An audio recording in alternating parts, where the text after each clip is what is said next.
दोस्तों, मैं आज के वीडियो में एक बहुत अच्छी सी चीज़ लेकर आया हूं जिससे आप लोगों को बहुत अधिक से अधिक भविष्य में इसका फ़ायदा होगा। हम लोग कभी कभी एटीएम से ट्रांजैक्शन करने जब एटीएम पर जाते हैं तो वहां पर कभी कभी अचानक में एटीएम का लाइन कट जाता है या जनरेटर बंद हो जाता है, तो उसके बाद हमारा रुपया फंस जाता है, वो रुपया हमें नहीं मिल पाता है। या कभी कभी सर्वर डाउन होने के वजह से जब हम जब एटीएम कार्ड डालते हैं और मशीन रुपया गिनता है और गिनने के बाद वो रुपया बाहर नहीं आता है, वो रुपया अंदर ही फंस जाता है और हम लोग कई जगह दौड़ने के बाद भी वो रुपया हम लोग को वापस नहीं होता है। इन तमाम चीज़ों के बारे में मैं आज विस्तृत आपको बता रहा हूँ कि ये रुपया हमें मिलेगा, वापस मिलेगा, 100% वापस मिलेगा। कैसे मिलेगा इस बारे में आज मैं विशेष तौर पर एक बहुत सारे प्रूफ के साथ मैं आप लोगों को बताने जा रहा हूँ। मैं मनीष कुमार शर्मा, ग्राहक सेवा केंद्र बड़कागांव में ग्राहक सेवा केंद्र SBI का चलाता हूँ। 25/9/19 को मैंने मोतिहारी स्टेशन रोड ATM से एक ट्रांजैक्शन कर रहा था। उस समय हमारे भी खाते से 20,000 रुपया डेबिट हो गया, बट हमारे खाते में वो रुपया क्रेडिट नहीं हुआ। इसमें आपको देखिए वो स्टेटमेंट है जिसमें यहाँ पर मैं दिखा रहा हूँ 25/9/19 को हमने 5 ट्रांजैक्शन किया था, जिसमें पहला ट्रांजैक्शन 20,000 का वो सक्सेसफुल है। दूसरा ट्रांजैक्शन 20,000 का जो कि ट्रांजैक्शन सक्सेसफुल नहीं हुआ, वो पुनः रिवर्स हमारे खाते में आ गया।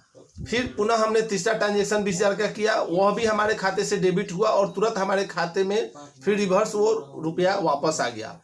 चौथा ट्रांजैक्शन जब हमने 20,000 रुपया का किया, वो रुपया मशीन गिना, बट वो रुपया हमारे हाथों में नहीं आया और वह मशीन में ही रह गया और हमारे खाते में भी क्रेडिट नहीं हुआ। पुनः हमने 5वां ट्रांजैक्शन 20,000 रुपया का किया, जो कि रुपया हमको वापस मिल गया। इस प्रकार हमारा 20,000 रुपया उसमें फंस गया और वह रुपया हमें वापस नहीं मिला। तब हमने कॉल सेंटर में कॉल किया 1800112211 पर और अपना कंप्लेंट दर्ज करवाया। वहां से हमें ये बताया गया कि आपका ट्रांजैक्शन सक्सेसफुल है और रुपया आपको मिल चुका है, लेकिन रुपया हमें मिला ही नहीं था। मैं जाऊँ कहाँ, किसके पास जाऊँ, ये तमाम तरह की चीज़ें हमारे पास, तमाम तरह की सवाल खड़ा था और रुपया हमें मिला नहीं था। उसके बाद हमने ब्रांच का रुख अख्तियार किया और ब्रांच में गया और शाखा प्रबंधक को एक आवेदन लिख कर दिया कि सर ऐसे ऐसे हमारे खाते से इतना रुपया डेबिट हो गया और हमारे खाते में क्रेडिट नहीं हुआ और ये रुपया हमें मिला भी नहीं है। हमारे ब्रांच मैनेजर ने उस आवेदन को लेने से मना कर दिया। वो बोले कि हम इसमें कुछ नहीं कर सकते हैं। पुनः हम उस ATM से संबंधित शाखा के पास, जो कि मोतिहारी कचहरी ब्रांच में उसका शाखा है और वहाँ पर चेस्ट भी है, मैं गया और वहाँ पर एक शाखा प्रबंधक के नाम से एक आवेदन लिखा और वहाँ पर भी हमने आवेदन देने की कोशिश की, लेकिन वहाँ पर भी मेरा आवेदन नहीं लिया गया। उसके बाद ये जो रुपए की गड़बड़ी होती है और जहाँ से ये रुपए डेबिट क्रेडिट होता है, वहाँ पर मैं उस ऑफिस में गया, वहाँ भी हमने आवेदन देने की कोशिश की, लेकिन वहाँ पर भी हमको टाल मटोल कर दिया गया। हर तरफ से ही मुझे निराशा मिली। उसके बाद हमने तमाम जगहों पर आवेदन लिखने के बाद और बाई पोस्ट हम भेज दिए। देखिए, ये हम शाखा प्रबंधक पकड़ी दयाल कचहरी शाखा है, इस तरह से तमाम जगह हम अपने स्पीड पोस्ट से उस आवेदन को भेज दिया। और उसके बाद हमने क्षेत्रीय प्रबंधक के नाम से एक आवेदन लिखा और वहाँ भी हम गए हुए थे। मोतिहारी RDO कार्यालय में गए और क्षेत्रीय प्रबंधक को आवेदन देने की कोशिश की, लेकिन वहाँ भी हमें क्षेत्रीय प्रबंधक से नहीं मिलने दिया गया।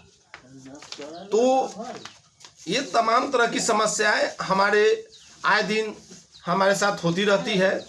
फिर भी मैंने हार नहीं माना और उसके बाद हमने कुछ दिन इंतजार करने के बाद बैंकिंग ओम्बुड्समैन में भी केस किया, लेकिन वहाँ से भी हमको कोई सफलता नहीं मिली।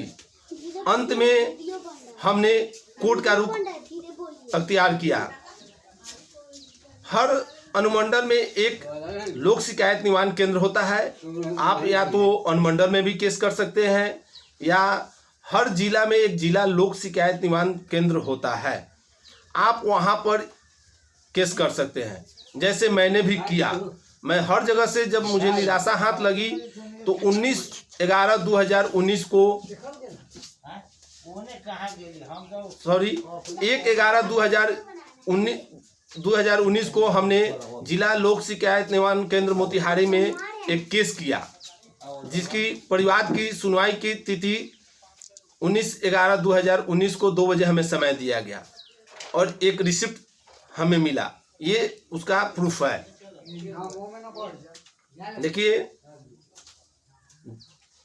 1/11/2019 को हमने परिवाद किया था और उसकी अगली सुनवाई की तारीख 19/11/2019 को हमें 2 बजे बुलाया गया था और उस तारीख को हम वहाँ पर गए और हमारी सुनवाई हुई। तमाम तरह की जो भी हमारे पास सबूत था, जो भी प्रूफ था, बैंक से हमने स्टेटमेंट निकाल लिया था, ATM से मिनी स्टेटमेंट निकाल लिए थे, ये तमाम सबूत को हमने वहाँ पर रखा और वहाँ पर सुनने के बाद सभी विभागीय स्तर से, वहाँ से शाखा प्रबंधक को, RBO कार्यालय, हर जगह एक नोटिस गया। अगले तारीख को वहाँ से विभाग के आदमी वहाँ पर आए और उस केस में शामिल हुए। उन लोगों ने अपना पक्ष रखा और इस तरह हम लगभग 7-8 तारीख पर वहाँ पर गए हुए थे। हर 8 दिन पर हमें तारीख मिलता था और हर 8 दिन पर हम वहाँ पर जाते थे और वहाँ भी पदाधिकारियों के द्वारा यह संपूर्ण प्रयास किया गया कि किसी तरह इसको टाल मटोल करके इस रुपये का गबन कर दिया जाए। वो लोग हमेशा हमको यही कहते रहे कि ये ट्रांजैक्शन सक्सेसफुल है और मेरा दावा था कि ये ट्रांजैक्शन सक्सेसफुल नहीं है। आपके हर ATM मशीन में CCTV कैमरा लगा हुआ है, आप उसका फुटेज दिखाइए कि मैं उस तारीख में 50,000 रुपया निकासी किया तो हमें 50,000 रुपया मिला, इसका आप साबित कीजिए। और इस तरह अंत में जिसको वो लोग साबित नहीं कर पाए और अंत में उन्हें हमें रुपया वापस करना पड़ा और अंत में 2 जनवरी 2020 को हमारे खाते में 1 जनवरी 2020 को हमारे खाते में शाम 6 बजे हमारे मोबाइल पर एक मैसेज प्राप्त हुआ कि your account is credited 20,000 rupees. शाम में 6 बजे हमको मैसेज मिला बाय बैंक और हमारे खाते में 20,000 रुपया बैंक के द्वारा क्रेडिट कर दिया गया, यानी कि हमारा जो फंसा हुआ रुपया था वो मिल गया। तो दोस्तों मैं ये कहना चाहता हूँ कि थोड़ी सी परेशानी तो होती है। हालांकि वहाँ पर अगर मैं दोबारा बैंक पर केस करता और मुआवजा का मांग करता तो बैंक को मुआवजा भी देना पड़ता। 1 महीने से ज़्यादा अगर बैंकिंग लोकपाल में ये नियम है कि अगर बैंकर्स लेट करते हैं उस रुपए को देने में तो पर डे 100 रुपया उन्हें फाइन देना है और इस जो केस में मुकदमा में जो मेरा खर्च हुआ था वो भी मिल सकता था, लेकिन जज साहब के आग्रह की वजह से हमने उस चीज़ को छोड़ दिया। कभी कभी ऐसा भी होता है कि किसी ATM मशीन में क्लोन मशीन लगा दिया जाता है और वहाँ से भी हम लोग निकासी करते हैं और हमारे ATM को हैक कर लिया जाता है। बाद में उस डुप्लीकेट ATM के द्वारा हमारे खाते से रुपए डेबिट कर लिया जाता है।